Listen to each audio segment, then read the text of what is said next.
So, as you know, here's a G-body, the gutless.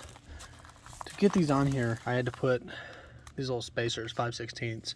I have a little over half an inch on studs, so I'm supposed to be okay. I had to remove the chrome and run this all the way around. This side isn't rubbing at all, right?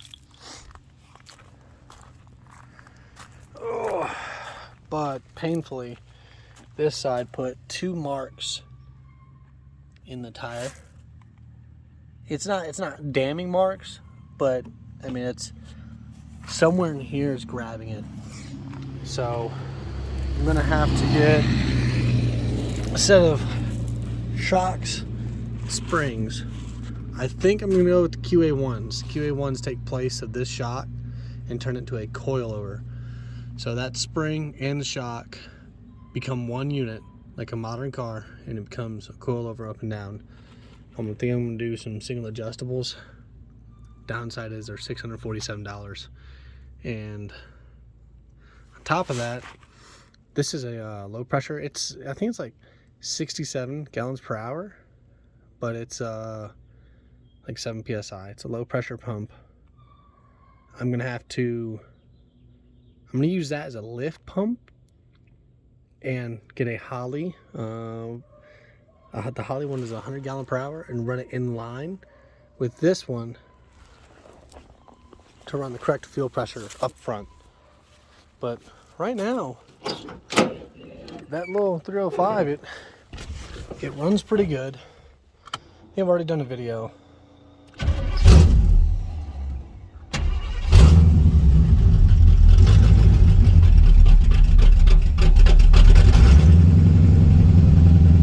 Cold right now. I love this little shifter. This shifter is pretty sweet.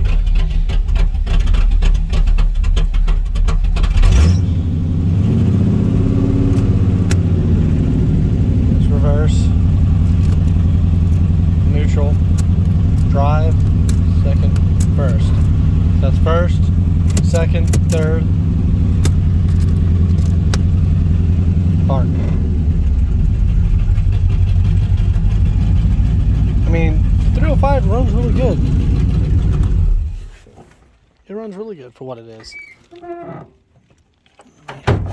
Excuse my shitty cameraman skills.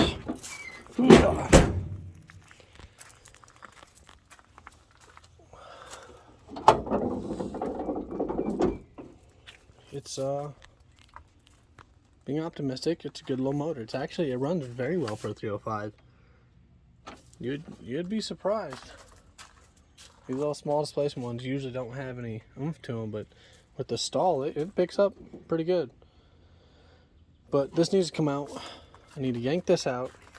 I gotta take the trans to Chuck. Chuck's gonna build it. It's hard to tell. Just a TH350. 3-speed. Chuck said he can build it to probably hold 700 horsepower. So potentially that should not be an issue.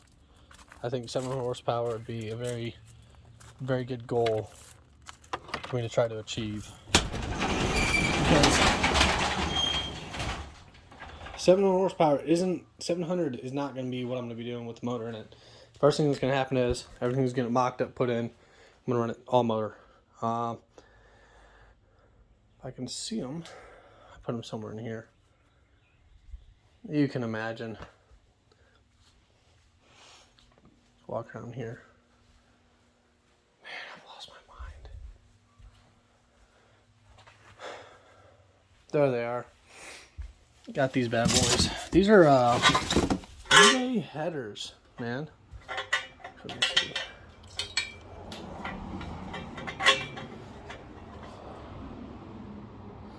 Man, those are gonna look pretty good up there. eBay headers, $89.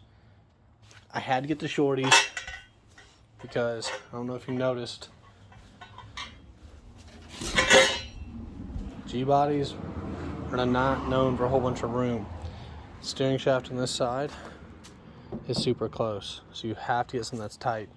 And the guy that came bought an LS1 intake from me told me specifically that I need to run for the cheap option S10 LS swap headers. He also told me a little piece of information was pretty cool. The nub that goes right here broke off that intake, some swap intakes. This nub, come on, this nub needs to be lowered, needs to be chopped off. So I got to swap a bunch of stuff over. Swap to the fuel rail to this one because this one has regulator built in. Wrap my harness up. I got HP tuners so I can modify my stuff. I'll be good to go. And then, as I'm killing that one by learning how to tune, those will be getting utilized in such a way to make something that has a little more oomph behind it. So, project, get it running and driving with the factory 5.3. Then build one on the side. I'll put the turbo kit on the factory 5.3, kill it, and then keep moving. I gotta fix my pipe. Doesn't matter, it's gonna be coming out. I'm gonna start pulling it out this week. There it is.